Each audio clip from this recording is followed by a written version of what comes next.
Rheumatoid arthritis അല്ലാതെ വേറെ എന്തൊക്കെ തരം ആർത്രൈറ്റിസുകളാണ് നമ്മൾ കോമൺ ആയിട്ട് നമ്മുടെ സൊസൈറ്റിയിൽ കണ്ടുവരുന്നതിനെ പറ്റി നമുക്കിവിടെ ഡിസ്കസ് ചെയ്യാം.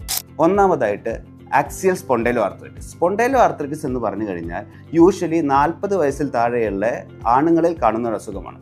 അതിൽ നമ്മുടെ ആക്സിയൽ സ്പോണ്ടൈലോ ആർത്രൈറ്റിസ് ഉണ്ട്, പെരിഫറൽ സ്പോണ്ടൈലോ ആർത്രൈറ്റിസ് ഉണ്ട്.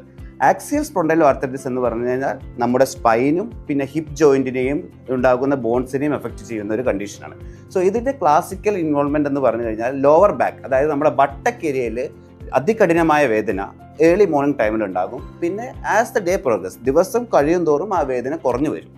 ഇത് യൂഷ്വലി നമ്മുടെ ആണുങ്ങളിലാണ് കണ്ടുവരുന്നത് 40 വയസ്സ് താഴെയുള്ളത്. പിന്നെ അതിൻ്റെ വകഭേദമായ പെരിഫറൽ സ്പോണ്ടൈലോ ആർത്രൈറ്റിസ്, അത് നമ്മുടെ പെരിഫറി ജോയിൻസ് എന്ന് പറയുമ്പോൾ കാലിൽ കോമൺ ആയിട്ട് വരെ കാലിലെ ജോയിൻസിലാണ്.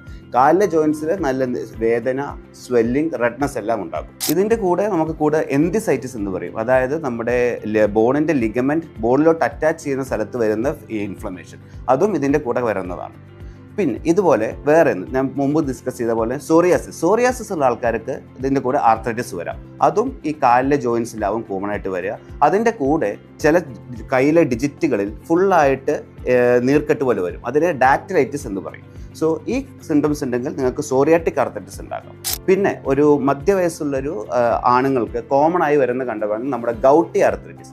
ഗൗട്ടി ആർത്രൈറ്റിസ് എന്ന് പറഞ്ഞു കഴിയുമ്പോൾ യൂറിക് ആസിഡ് കൂടുതൽ കാരണം ഉണ്ടാകുന്ന ആർത്രൈറ്റിസിനെയാണ് ഗൗട്ടി ആർത്രൈറ്റിസ്.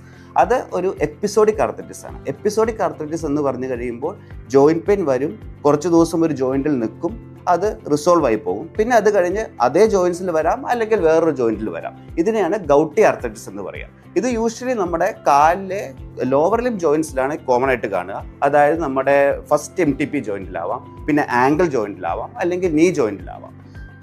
സോ ഇതൊക്കെയാണ് റുമറ്റോയ്ഡ് ആർത്രൈറ്റിസ് അല്ലാതെ ഫർദർ ആയിട്ട് നമ്മൾ ഡിസ്കസ് ചെയ്യേണ്ട അതർ ടൈപ്പ് ഓഫ് ആർത്രൈറ്റിസ്.